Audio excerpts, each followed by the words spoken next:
Okay, well, I wanted to first ask just some general question about why the Alloy picked this particular ensemble of films, why they decided to go with short films and early films, and then I thought maybe we could ask them some questions about the particular films they chose and get David's input as well. So let's start. Why this program? Why go back so far in film history? Uh, we have been watching these films since we started doing silent accompaniment. And I kept coming across these films that I just loved. They were all these quirky little odds and ends, things that didn't resemble the melodramas that we would often play to, Metropolis, even Man with the Movie Camera. They were odd. And I always wanted to work them in. Also began to realize that we really were ignoring the whole first couple decades of silent film in our repertoire, and it didn't seem right. And I don't love the earliest feature films. They're a little stilted. Anyway, these things they just were calling out to be done. So. Mm-hmm. How did you get? Are there rights? Did you pick things that weren't in it that you couldn't get, or? Well, I started working with a collector and film preservationist, David Shepard. David Shepard and his partner Serge Bromberg at Lobster Films actually own all of these. So when I realized, the other thing that made this all possible is it's now possible to project these things digitally. We've done a similar show at the National Gallery of Art, and I spent about 9 months getting the films collected. They were all in different formats. They came from different distributors. They ran at different speeds. It was a nightmare. So when I realized that we could start doing these things digitally, I went to the source of the largest number of them. And then he suggested a lot of films. For instance, Artemis Swallows His Clarinet. It's one I'd never seen before. Yeah, me neither. That's a rare. And he had me sold just on the title. I thought, oh, well, I'm the clarinet player. I got to do this one. So. It's not that he swallows it; it's how he swallows it. That's right. So there's a way in which a lot of these are kind of classics. I mean, they're widely seen. Some of them are available in much less good form on YouTube. But they're also, to see them all together is to really see an amazing survey of the sort of offbeat side of early film, but also something that's very contemporary, right? Which is this fascination with special effects and trickery, and these were, in fact, even many of them are part of a genre that were called at the time trick films. And it's interesting to go back and look at the old books and articles written at the time, and just as today we have a whole fan literature about how Star Wars is created, how green screen works, things like that. A lot of magazines like Cinefex and things like that tell us the secrets behind these movies. At that time, people were fascinated to find out how, say, Princess Nicotine worked. And so you have a book where a whole chapter is devoted to how special effects in Princess Nicotine was done. So there's still this continuing fascination with special effects. Was that an influence on your decision, the fact that people could plug into these kinds of bizarre, not proto-CGI kinds of things? Actually not. In fact, I picked these because they were the ones that tickled my funny bone. And it was only after we got the collection together that I started to realize, these are all multiple exposures, camera tricks, all these kinds of things. But that, actually just was a result of picking the films that seemed to work for me. So. Red Mask seems to be the only one that actually is like just a magician show that they're tricking the audience by using effects. Because the other ones are clever and there are all kinds of reasons for it, but that one just seems like, look, come under here, gone. Yeah. Right. Like, yeah, let's think of how many tricks we can squeeze into one short film. So, so yeah, when we put I looked for meaning in that when I watched it, and I was like, there's no meaning here. Really? Is there subtext? Well, I mean, I've got the subtext that I've probably applied to it, but you notice at the end, it's the first feminist film. You notice at the end, the woman takes the sorcerer, puts him on the ground. Stunt woman's revenge. Yeah. She kind of becomes the devil, which I'm not sure is so feminist. Well, but that's an interesting case. Because that film was long thought to be a film by Méliès, but it turns out not to be a Méliès film. It's by a guy named Segundo Chaumont, a Spanish filmmaker, and in a way, it's more elaborate than Méliès. But you were going to say something, Terry. I was going to say, well, not only did we do these, we put a whole bunch of other short films together and recorded for our DVD release of Wild and Weird. So which is available out there. That's where Roger Miller, our keyboard player, is out there wanting to sell you stuff. So it has a wider range of things, including Keaton's The Playhouse and Méliès' Trip to the Moon before the colorized version. So we will probably get our hands on the color version at some point soon. So it's so the DVD like takes this genre and stretches it out even further. And I watched the DVD, and if you like Jack and Jill with Adam Sandler, you'll love the Buster Keaton. Yeah. It is a virtuoso piece where, you know, as one character says when he sees Buster in the audience, he's on stage, multiple Busters. So this fellow Keaton seems to be the whole show. But there's also a wonderful movie that actually shows you somewhat like what a Nickelodeon looked like. It's called Those Awful Hats. And it's about, in fact, people with too big hats, mainly women, who block the view of others. But you can actually see a kind of simpler reconstruction of what a Nickelodeon theater was like. So it's only after the fact, to go back to what Ken was saying, after the fact that you saw this connection. So someone sees, I think today, if we see some of these, and particularly the latter films, and even specifically the Hollywood Extra film, we think of the artist and how, you know, how many of the techniques of the artist were clearly based on these, you know, the kind of superimpositions and dissolves and montage sequences that you see there. So it's coming back again. And of course, Hugo, with the fascination with Méliès and magicianship in the cinema, picked up in the Red Spectre, as David says. I was kind of shocked not to see Méliès in this one, in the screen version, because it's so dominant in a way, to see the whole thing. I don't think it's in school 30 years ago, probably. I don't think I'd seen the entire thing put together. Well, we're planning on kind of breaking up that big DVD into a couple different shows. So the Méliès is going to be part of the kids show. The Keaton is going to be part of a whole Keaton series. And then when we found out they had the newly restored color version of the Trip to the Moon, we decided, you know, let's just wait for that, because we got to see its premiere in Telluride, and it's just spectacular, just unbelievable. And the process they had to go through to restore that and to save it was just astounding. So yeah, Serge Bromberg. That's worth, Serge, who's just completely amazing. So that's worth waiting a little for. A footnote here that Serge Bromberg, who's really done a lot on exhuming early Méliès films and probably was a consultant on Hugo, I don't know for sure, found some amazing footage where Méliès was making films for both overseas and the domestic distribution market. And like a lot of filmmakers at the time, he used two cameras, so you'd have two negatives. So since his films were very popular in America at the time, he would shoot films one camera here and one slightly offside it, so very close to each other. Well, it turns out that Bromberg found both of those negatives more or less complete, and when he ran them, he discovered that if you watched them with 3D glasses, it was 3D. It was a very convincing simulation of 3D. So even that, you know, goes back this far. But you want to talk a bit about the particular movies here? And I'm sure people have specific questions, but maybe just to set the stage. I want to know what the deal with Rarebit is.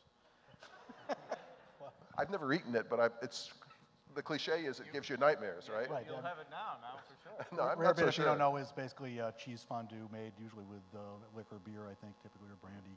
It's very rich, and the guy's obviously drinking a lot of beer along with it, and he hallucinates.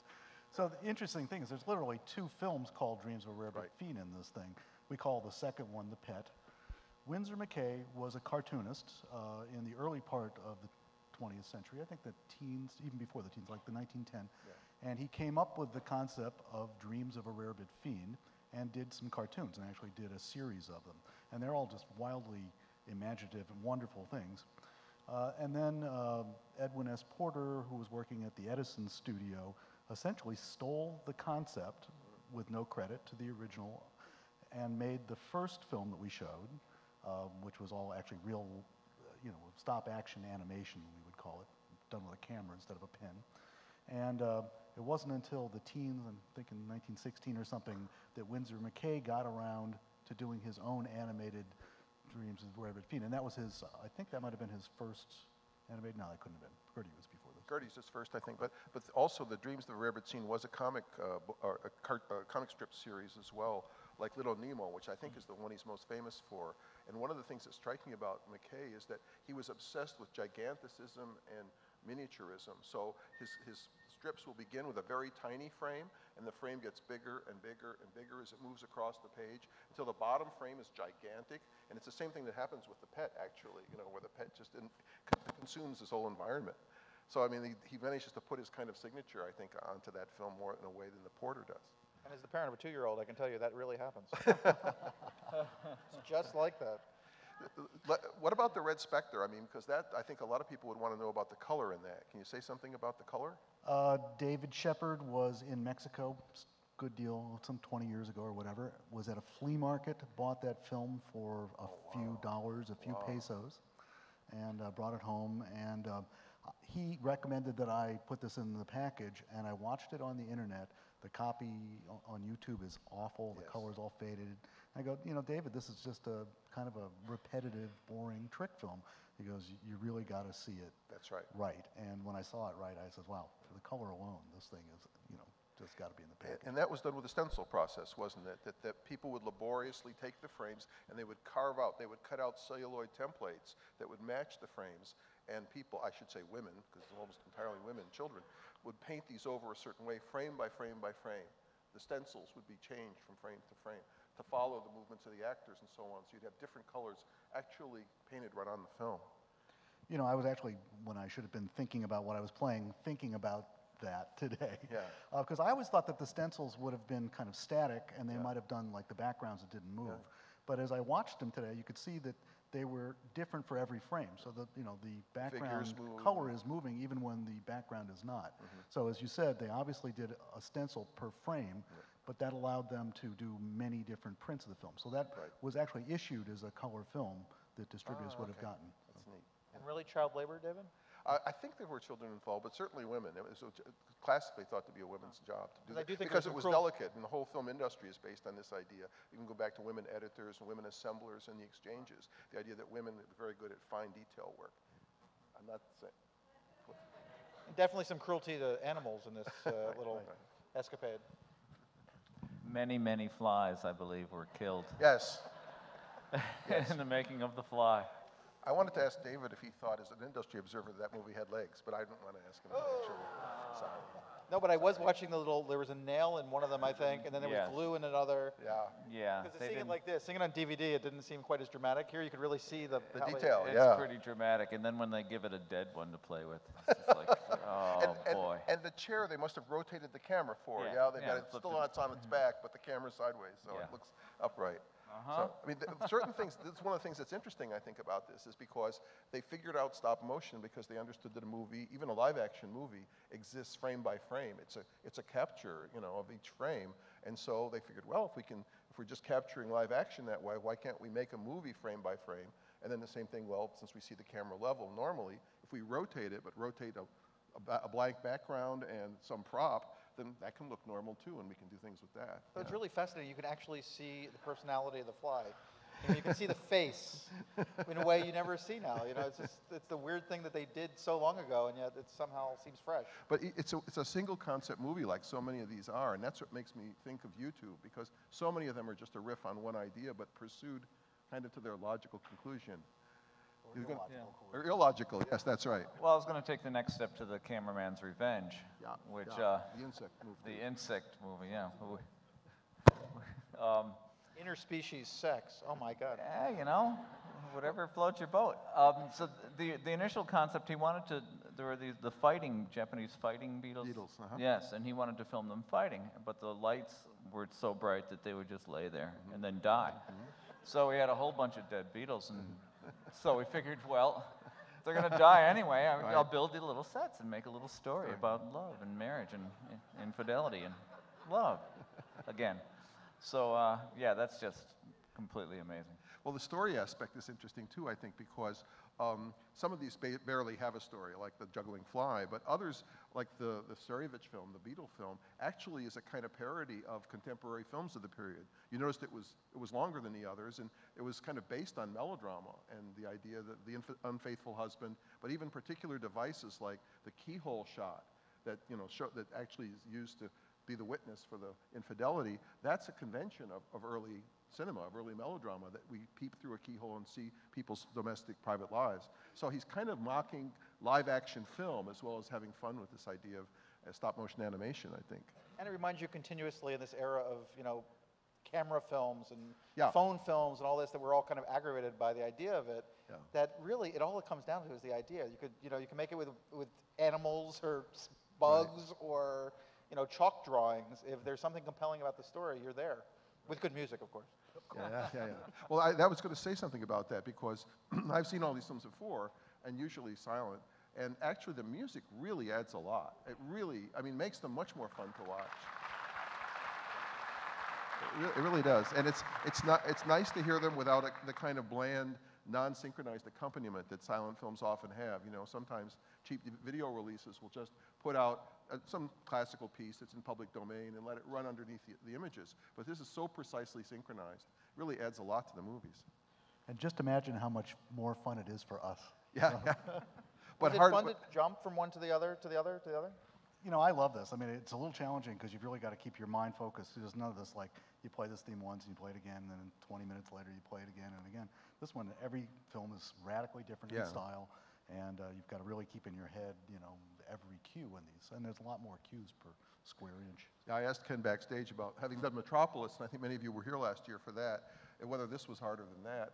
And they actually said this is challenging in its own way because you have to kind of rev up for every one, and each one is quite different. Yeah, I find this is much harder because any you know, Metropolis, you fall into it and then The you just flow goes, mesmerize, and it's just one piece. Even though it's 2.5 hours, it's still just one piece. Where this is, you know, each film is its own little mini Metropolis in a lot of ways, and you know, again, everything has to hit so precisely, and then you have to change gears for the next one, and you know, one could be 30 seconds long, one could be, you know, 2 minutes, and so it's you really have to stay sharp through the whole thing.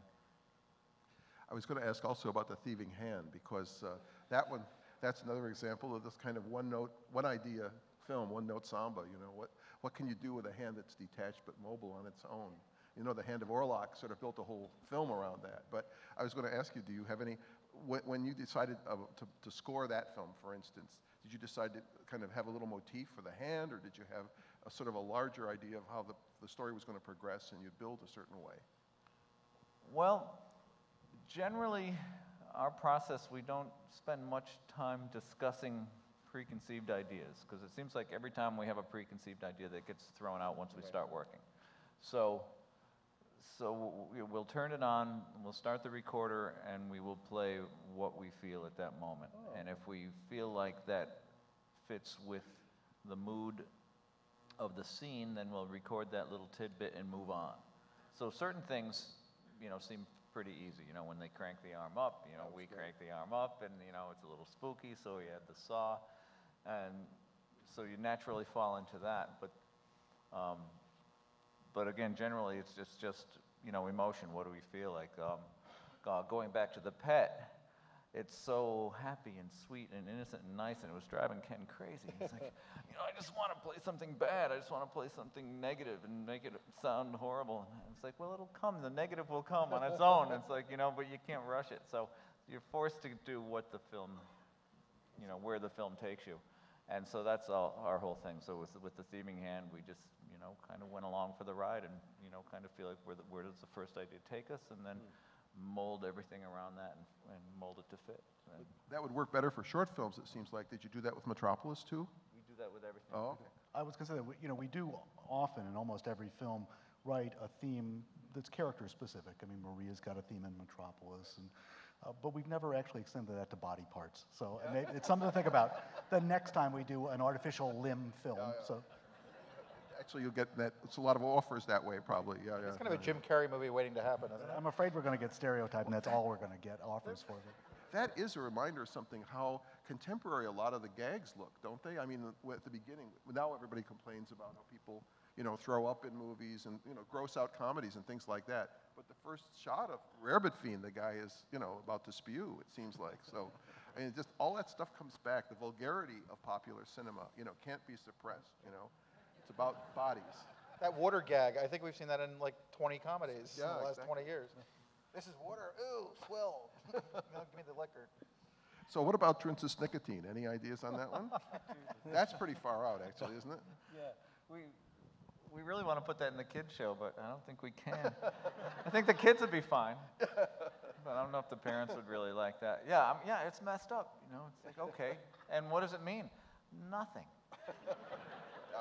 So unless you have some secret meaning to that one too. You could package that with Terry from last night.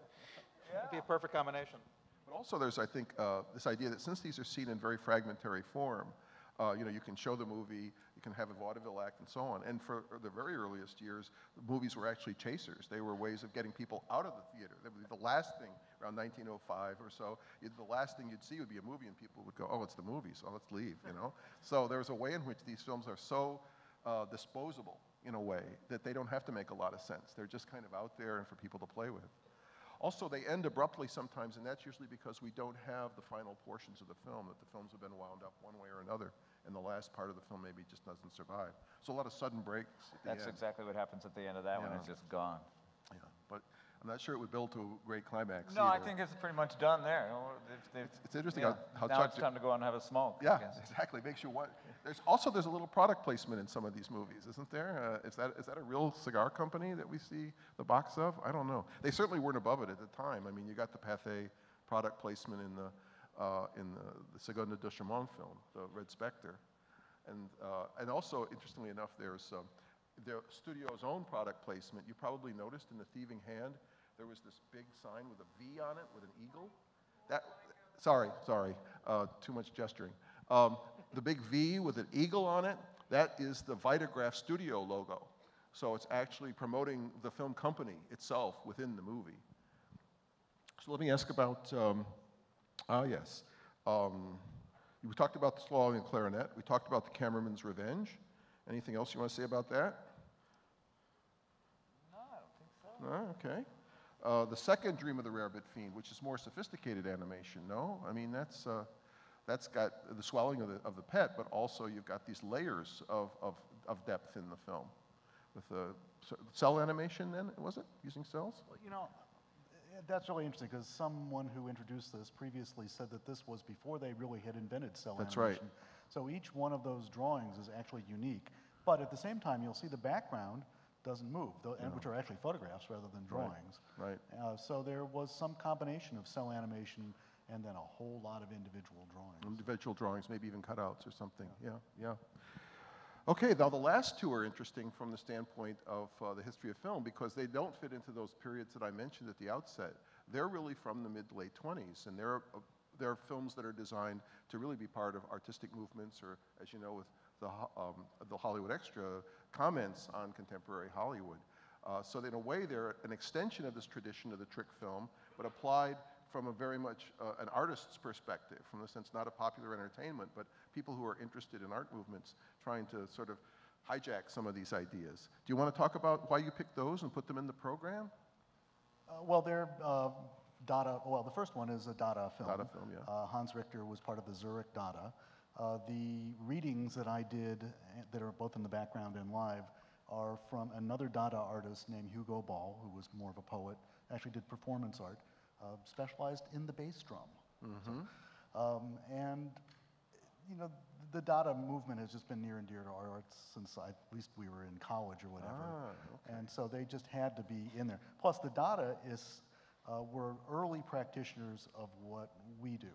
Found objects, homemade instruments, things that wouldn't normally be considered musical instruments were made musical. Okay. And so when people say to us, you guys suck, you know, you're not playing traditional stuff. Nobody would have done that back in those days. It's, well, actually yeah. early on. We might suck, but... Right, but we traditional suckwads. So. Right. Well, there were noise orchestras, and the futurists were doing the same kind of thing you guys were doing, and Dada as well. It's interesting, too, that for these artists, I think, what they saw and seeing, because they grew up seeing the sort of films we saw early on the program when they were kids or young people, they saw these movies, but they thought in a different direction, I think, where they thought, there's something essentially cinematic about this trickery. There are things here you can't do in painting. We're painters, but we can't achieve this, or we're writers, we can't achieve this. There's something specific to cinema, unique to cinema, about superimpositions, slow motion, fast motion, dividing up shots that way, that really should be explored the way we explore the surface of the canvas and the layering of paint and all those things. In other words, they took a very different, I think, perspective on all this trickery and saw it as something that was sort of ingredient to the foundations of the medium, and therefore could become something of an avant-garde, basis for an avant-garde practice. And then fast forward a few years, you get to The Man with a Movie Camera by Ziga Vertov, which we played here a few years ago. You guys have done before, yeah. And Vertov literally, he wrote lots of manifestos, talked about all the camera language being a new language, a language of cinema, the real language of cinema. And he really didn't want the films to be based on theatrical productions. You get a script, you get some actors, like Eisenstein did. So he was much more focused on this school of And in filmmaking. fact, you could see that the Man with the Movie Camera kind of is an extension, a live-action extension of the Starevich film of the Revenge of the Kinematograph Cameraman, because in a way, the same thing is the fascination with seeing the world in a way that only the camera can see it, as opposed to the way we normally see it. And that was one of Vertov's ideas. What about the final one, The Life and Death of a Hollywood Extra? It's kind of ironic, it seems, that it's a film taking down Hollywood, and yet all the participants had careers in Hollywood after this, right? You want to talk about that? Well, and not to mention the fact that this film they did this in their kitchen, I think for approximately $75.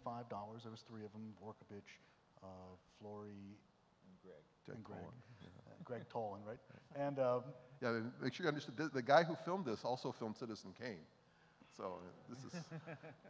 So, they made this little bizarre film, and it actually got picked up by distributors. It was distributed widely, and it made a ton of money. Really? Of all these films, that was the pick one that you would have expected it to. Wouldn't So it's be a that short on a program, It then? was a short on a program. And so they actually were super successful with this, and kind of launched their careers. Hating Hollywood was popular even then. Right. It's true. Vorkapich, of course, he took a lot from this film because he became known as the master of the montage sequence in Hollywood. If you remember, say, Meet John Doe or a lot of films, so San Francisco from the 1930s, he devised these very complex sequences that would show long processes like the collapse of the stock market or a tidal wave or something like that, with very short shots linked by dissolve, superimpositions, just the kind of thing he was doing here, but he made it pay. He made a career out of it. And of course, Flory became a kind of a B-film director in Hollywood. So the avant-garde and the Hollywood kind of intersect at this point. So it's a really nice rounding off of the program. Musically, too, by the way, because at that point, all of the German composers and European composers were all fleeing Europe and coming to the United States. So everyone from Schoenberg, Stravinsky, all landed in Hollywood, were making stuff, and then later into television. So when you listen to 1950s television, it's like listening to 1920s concert music. They've got all this abstract atonal stuff, and it's like, this is what we all grew up on. And of course, Schoenberg started teaching, so there were a lot of Hollywood composers of the post-war generation that were influenced by him and incorporated that into their scores. Well, it's been a whirlwind tour. We went through about 20 years of cinema, I think, but we have time for some questions and comments. If you'd like to find a microphone wrangler, we can talk further.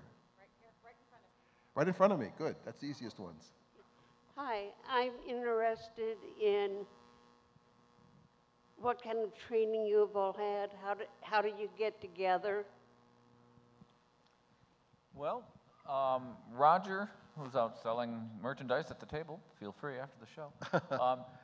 He is the most classically trained. He studied composition at UC and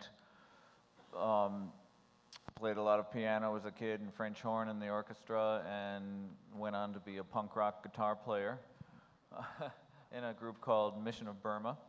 I started in singing in the choir and for school and playing in the school band, and then moving to Boston and playing drums with anyone who would take me. And Ken started a similar sort of way, and I'll let you tell your own story. got essentially kicked out of band in the 10th grade. After carrying my drums and drum set around, I became a percussionist. And then I decided to build this because it was so much easier to move around than a regular drum set. Studied a lot of Latin and African stuff in Boston. Always ensemble, from a later date, the percussionists kind of distinguish themselves. They don't play with their feet. They don't play a bass drum or a hi-hat. And there's a lot of tradition of multiple percussionists playing together, orchestral, Latin, African. So I've always essentially worked with other musicians, and Terry and I had worked in a rock and roll band with 4 drummers just before we did this, and so that was kind of, almost the predecessor to our doing this. Was there a particular film that got you started on this? I mean, you decided, you saw a movie and said, okay, we got to score this? Well, we can't take credit for the idea, sadly, but Metropolis is the first one. There was a film programmer in Boston named David Kleiler who wanted to show the mid-'80s restored Metropolis by Giorgio Moroder. He didn't really like the score that had Pat Benatar and Freddie Mercury and Adam Ant. That's just him, I guess. But he did. It can be heard again now, right? It It's can been be released heard on again. DVD. It's been re-released, yes. But he didn't like that and didn't think that was really appropriate. So he had seen us play some performance art pieces with the big installations and said, "Hey, I have an idea. Why don't you play this for a weekend and we'll have a good time?" So we played it for a weekend. We had a really good time. The audiences really seemed to like it, and we said, "Okay, maybe we should do this another weekend." And now it's, I don't know how many films and 22 years later, and so, we just realized that it was really fun to do, and people enjoyed it, and it was a great way to reintroduce these films and, sort of be the bridge between the 20s and now. You laughed at the Marauder, but I'm actually curious from you, David, how significant something like that is, because it was a more commercial release, it was a national release when it happened. Is that significant to getting the ball rolling for restoration for other things? And moments like Napoleon just came back to San Francisco and...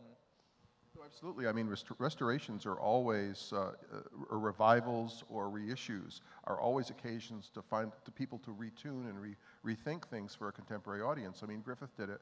He released a sound version of Birth of a Nation, and it was adapted to the moment of that release rather than reflecting what he did before. So reissues, re-releases, all those things always change.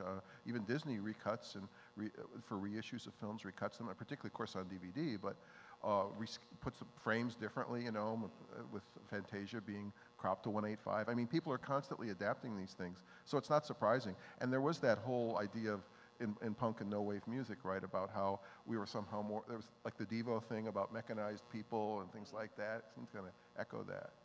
But yeah, I think it's up to me, it's legitimate as long as you don't lose the original, So does that answer your question, ma'am? Great, thank you. Any more questions? From the balcony? Balcony, yes. Okay, yes. Hey, okay, closer. Okay, so you were talking about how a lot of these films seem very similar to what we've seen on YouTube in the past several years.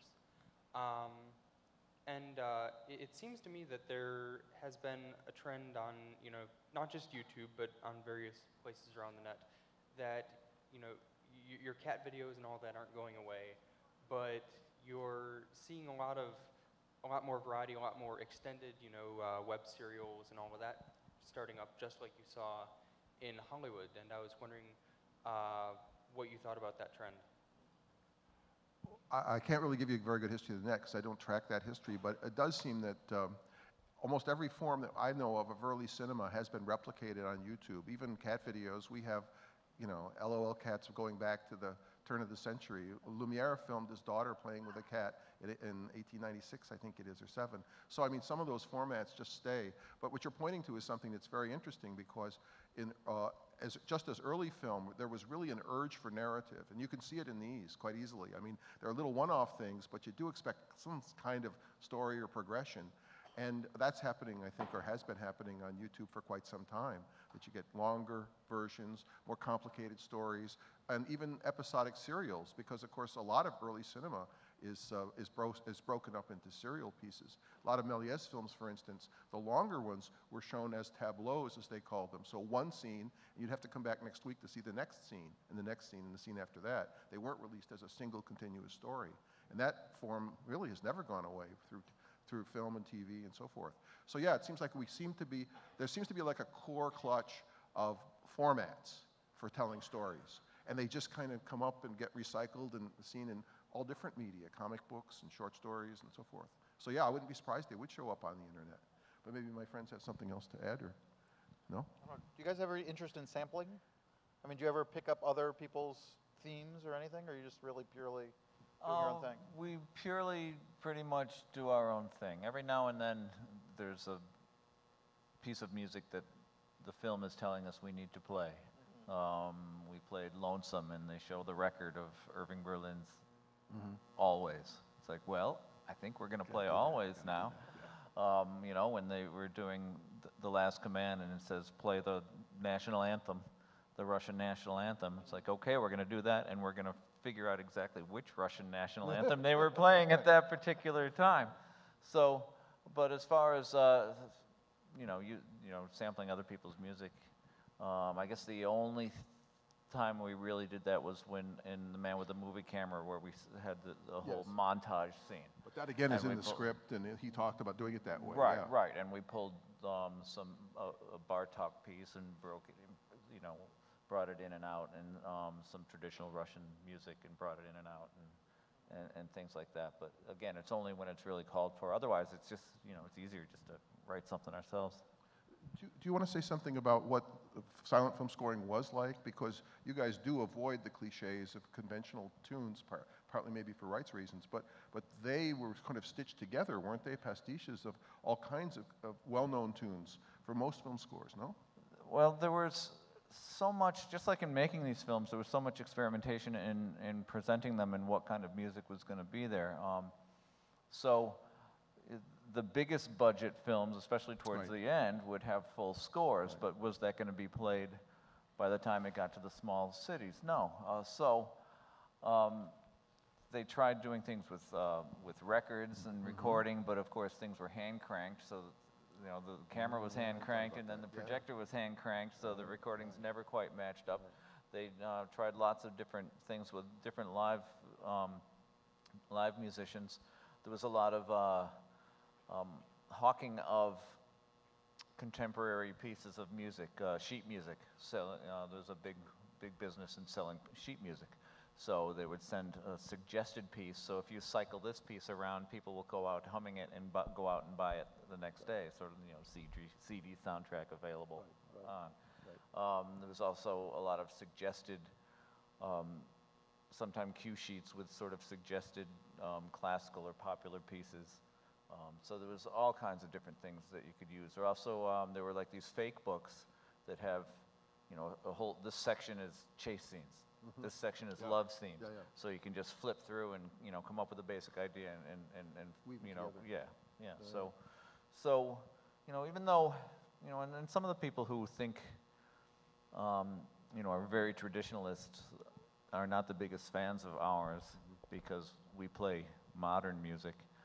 But I still think we do it within the style and in a lot of ways in much more depth than almost anybody was doing it then. Because we take our time, we compose these things, they're very specific, and I think that helps relate it to the modern audience, and it certainly makes it more interesting for us.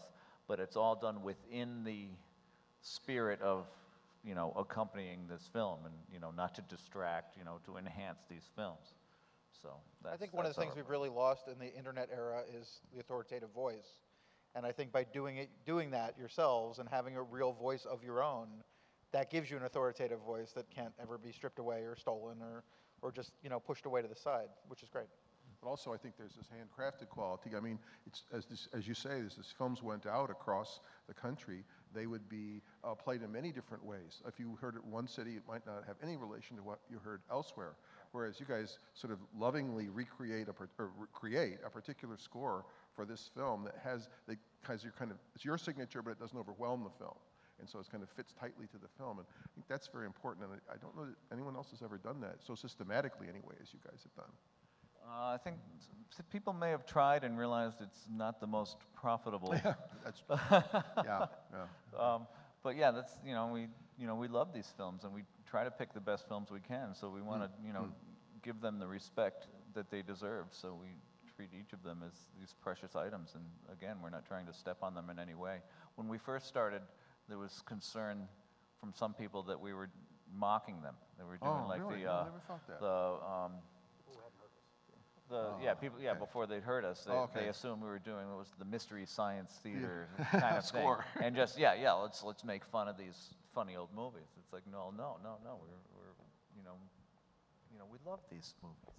Rightly so. Okay, so any more questions? Yes, straight ahead. 10 rows up in the aisle.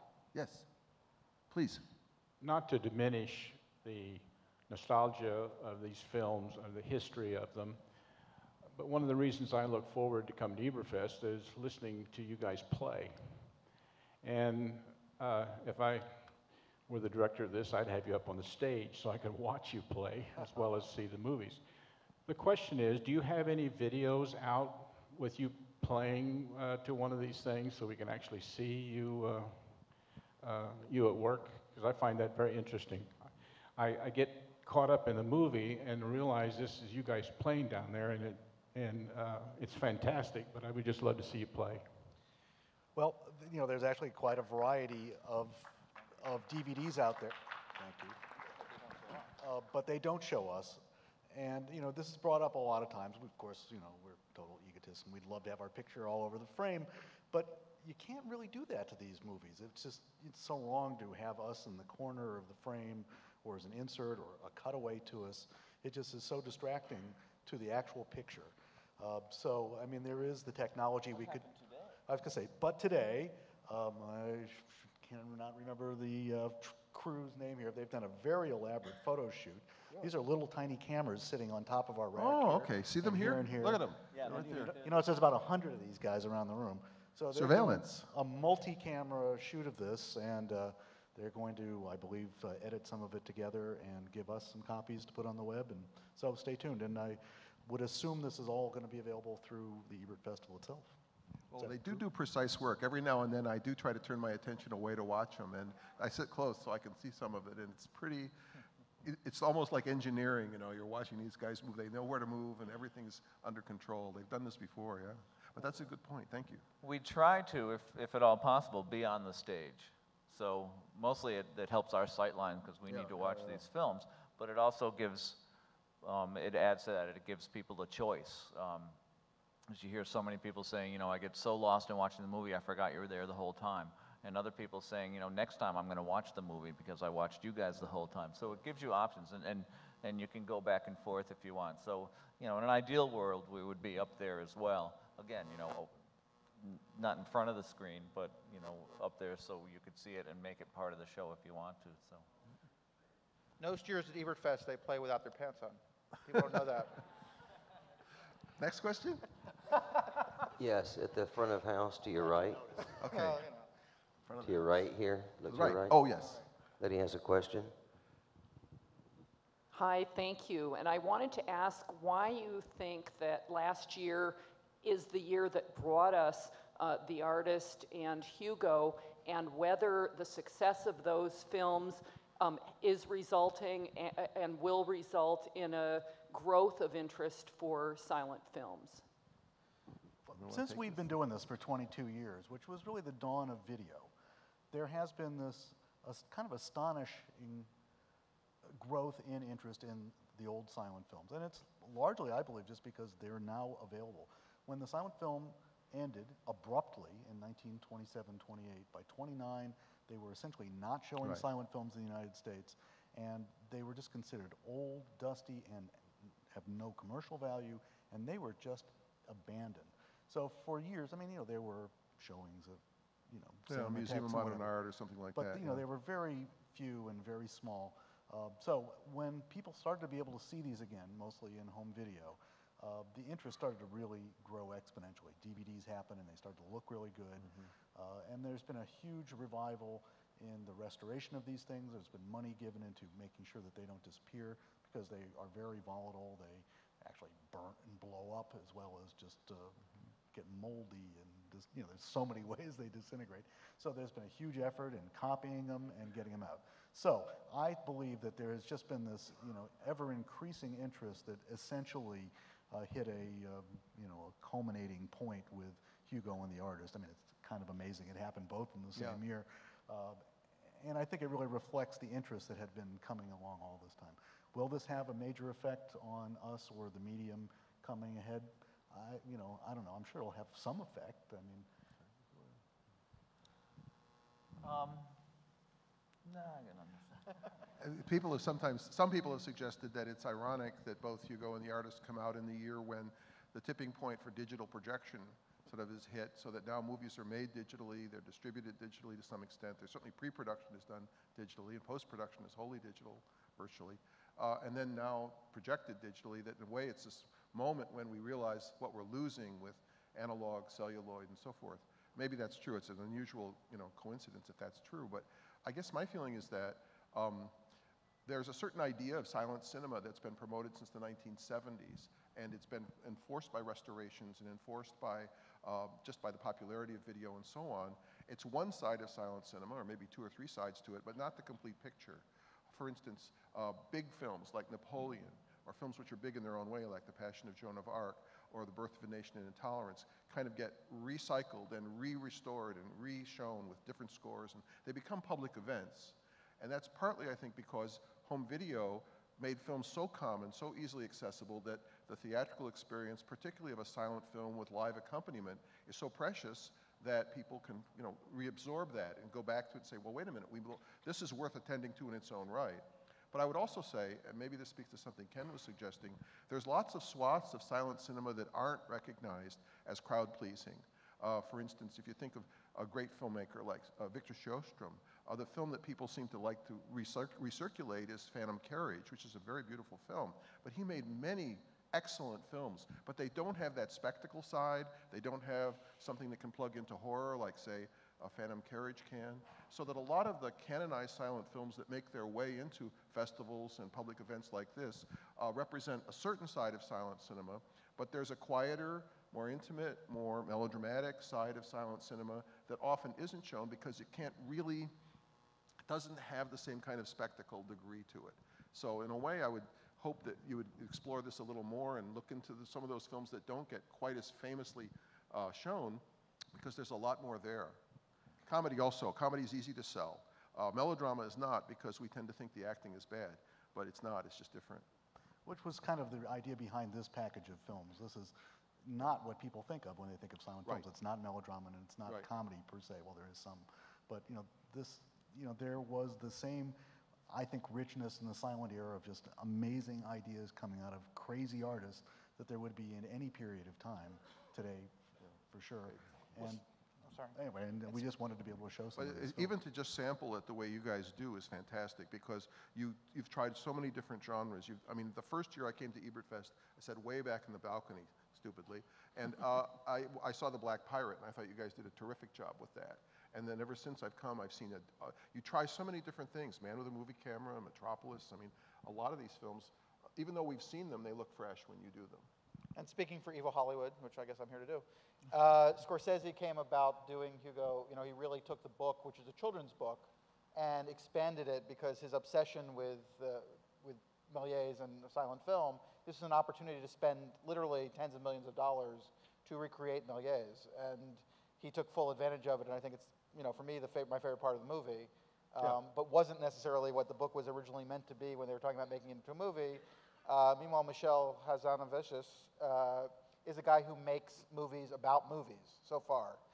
His next film, he's saying, is going to be a drama, a straight drama, but his first couple films were both parodies of James Bond, the OSS 117 films, which are both worth seeing and streaming on your Hulu, Netflix, or wherever. But came from it completely different ways. Michel made this movie for under $12 million. Marty made his movie for over $112 million. So it is interesting that it's a coincidence, but completely different animals. I don't think there was any meeting of the minds in that situation at all.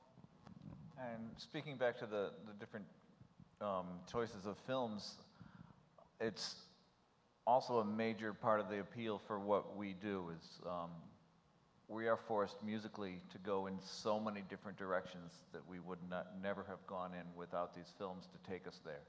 So again, going from The Black Pirate and Metropolis to any number of these, to comedies, to westerns, to all these different genres, it forces you to broaden your palette and widen your vision and just open up in so many different ways. It becomes so rewarding for us to do.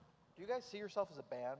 Do you see yourself, okay, we're the three guys and we don't need a fourth, we don't need an extra guy doing this sometimes, or, do you guys see yourselves like the Beatles? Well, we're like the Beatles, only better. No, wait a minute, I didn't say that at all, and I didn't mean it. Well, Roger, who's out there selling stuff, if you're interested afterwards. Did you mention that already? I can't remember. I can't remember. Yeah. I've never mentioned that before. He calls it classical music with a rock and roll attitude. So,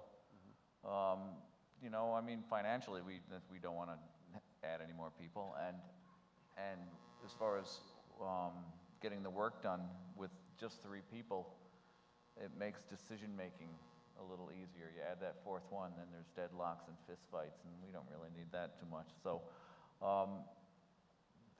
and with the broad array of stuff, it forces you to bounce around and again make all these musical decisions and how can I play this while I play that, and it just throws you in a different place. There's not that many bands that stick together as long as you guys have been together. It's kind of great.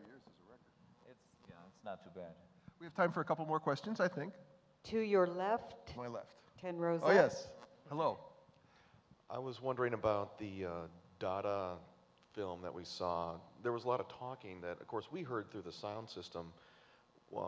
How would that have been presented in its own time? Would there have been a person there reading it along with the film? Would there have been a record like you had mentioned? Would they just forgotten that part? That was a non-official version. Not authentic. It would have never been shown exactly like that. Those guys were friends. They worked simultaneously. The poet, Hugo Ball, writer and performance artist, and the filmmaker, Hans Richter. They were friends. They knew each other. They performed in the same place and were both part of the Zurich Dada group. But this never would have come together then in that particular form. Yeah, it would have been experimental film screenings and avant-garde soirees, places like that. I don't think it was shown commercially. I don't think it was. But anyway, it would have, probably any accompaniment that people chose. One more question, maybe? Yes, to your right. Ah, yes, okay. I was wondering if you use Max MSP or any kind of digital synthesis with your movie scoring. Well, this is our favorite joke on ourselves. 20 years ago, I wrote up a press release where I described us as being a combination of found percussion and state-of-the-art electronics, which was this Kurzweil K2000. Well, fast forward 20 years, we're still using the Kurzweil K2000. It was a very good instrument at the time. So we're state-of-the-art electronics circa 1991. Old school, in other words. Old school, yeah, old school, but it's digital. So it's a sampling synthesizer. It's got samples built into it of real instruments, pianos, strings, horns. It's also got some synthetic sounds, synthesizer sounds built into it. So Roger does a little bit of sampling of real live objects. For instance, he's got a prepared piano. He's very John Cage influenced. John Cage had a system where he put nuts and bolts and alligator clips into the strings of a piano and then would play it and they would rattle and hum and pop. So Roger has actually recreated a sampled piano keyboard that he can play back. He's got some samples of his furnace that he uses. We're not actually very involved in the electronics, though. We're really more players than, we don't do anything in essentially a MIDI fashion. Roger plays every note. When we record it, he still plays it down. We usually don't even record the MIDI and correct errors. So if you listen to our pieces, it's impossible to play an hour and a half's worth of music precisely. So you'll hear all the, errors built in. It's just when you get to a point where you've learned music this way, and we are older musicians, that's the easiest way to make music. It's easy to sit down and write a piece by going blah, blah, blah. And it's a little more laborious, certainly for me, to sit down at the computer and try to construct a drum track as opposed to just playing the damn thing. So. And I think the organicness of it really lends itself to what we ultimately do. And there are times when Roger, he's not really so much into the synthesizer, but he realizes that's what you need as a tool to make this happen. So he's always mentioning how happy he is to have enough real instruments, organic instruments, to sort of temper the synthesizer so it doesn't sound too digital and too electronic. Is there an Alloy Junior, or would you want there to be an Alloy Junior? I mean, you have people snapping your heels to... We have watched Stomp and the Blue Man Group, who, have been mining the exact same concept of, found percussion, and both of them have franchised themselves. The guys who conceptualize it, I think, sit back and count money nowadays, and that's got a certain appeal to it. But we're Roger's outside selling stuff. well, that's right. But do they accompany films? I don't think they do. No, do they don't. No, But just in their own performance ways. They do that. found objects and stuff. Anyway, we just like the bang on stuff, There are a lot of people scoring silent films these days. and they all have their own style and their own technique. And the beauty is you could watch the same film with 10 different scores, and it would make you feel 10 different ways. So there are certainly people out there. We were lucky enough to get in early, and I think with the time that we put into each, and the love that we put into each film, hopefully that sets us apart. Absolutely. So I want to thank David and Ken and Terry for their participation. And I think we all know they'll be very welcome back here in future years. Thanks again for your participation. Have a good dinner.